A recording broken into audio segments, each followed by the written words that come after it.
गांव का छुपा हुआ वली। रात का वक्त था। आसमान पर हल्की हल्की बदली छाई हुई थी।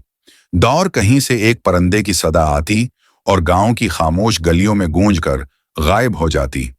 गांव नूरपुर छोटा था, मगर सुकून और मोहब्बत से भरा हुआ। यहाँ के लोग एक दूसरे के दुख सुख में शरीक रहते थे। इसी गांव में एक शख्स रहता था, बाबा नूरालदीन।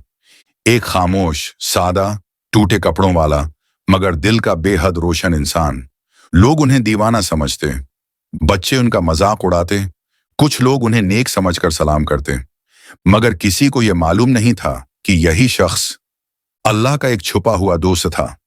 पहला मंजर, बाबा नूरालदीन की अजीब आदत।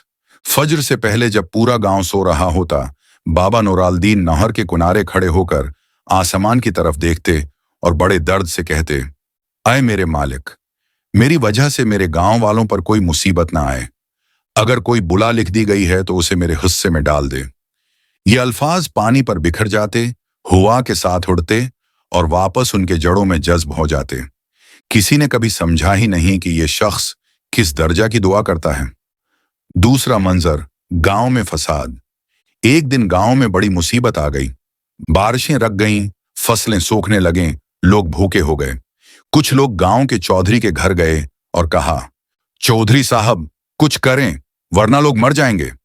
चौधरी गुस्से से बोला, मैं क्या कर सकता हूं, बारिश को तो मैं नहीं बुला सकता। इसी वक्त एक बूढ़ी औरत आगे आई और बोली, अगर किसी की दुआ कबूल हो सकती है तो वो बाबा नूरालदीन की हो सकती है। लोग हंस पड़े, अरे वो तो दीवाना है, उसके पास तो पहनने को कपड़ा नहीं, वो अल्लाह का वली कैसे हो सकता है। मगर मजबूर होकर सबने फैसला किया कि बाबा नूरालदीन से बात की जाए। तीसरा मंजर, लोगों का इम्तिहान। गांव वाले बाबा नूरालदीन के पास पहुंचे। वो किसी दरख्त के नीचे बैठे कुचरा चुन रहे थे ताकि उसे बीच कर रोटी खरीद सकें। चौधरी ने तंजिया अंदाज में कहा, ओए बाबा, बारिश मांग सकते हो। नूरालदीन ने मुस्कुराकर कहा, अल्लाह से मांगने में क्या शर्म, लेकिन दिल में तकब्बुर हो तो दुआ ऊपर नहीं जाती। चौधरी भड़क उठा, हम में तकब्बुर है, तुम हमें सबक सिखाओगे। मगर बाबा नूरालदीन ने नर्म लहजे में कहा, मैं दुआ करूंगा, मगर एक शर्त पर। आज के दिन गांव वाले एक दूसरे को माफ करें, कोई दिल में बग़ज़ न रखे और सादिक दिल से अल्लाह के आगे झुकें। लोगों ने हैरत से एक दूसरे की तरफ देखा। कुछ को ये बात बरी लगी, कुछ सोच में पड़ गए, लेकिन आखिरकार सबने हां कर दी। चौथा मंजर, कबूलियत का लम्हा। इस रात गांव वाले मैदान में जमा हुए। हर शख्स ने माफी मांगी, एक दूसरे को गले लगाया और बाबा नूरालदीन ने आसमान की तरफ हाथ उठाए। ए बादलों के मालिक, ए बारिश के बादशाह, हम सब तेरे मेहताज हैं, तो हमारी गलतियों को माफ कर दे और उस गांव को रहमत से भर दे।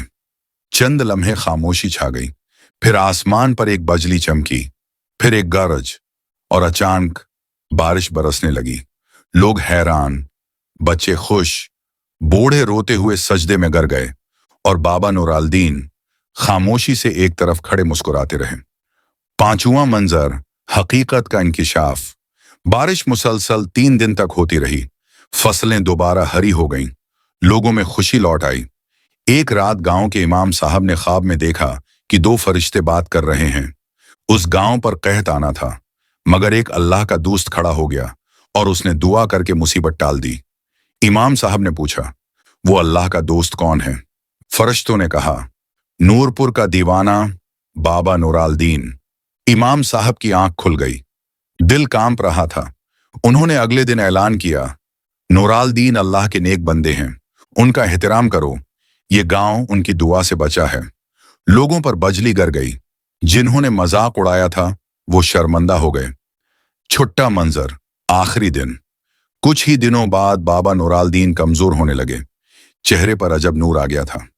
एक रात उन्होंने नहर के किनारे खड़े होकर आसमान की तरफ देखते हुए कहा, ऐ मेरे रब, मेरा काम पूरा हुआ, अब मुझे अपने पास बुला ले। अगली सुबह लोग उन्हें मस्जिद के कोंडे के पास बैठा देखते हैं, मुस्कुराहट लबों पर, आंखें बंद और रूह परवाज कर अचकी थी। पूरा गांव रो रहा था।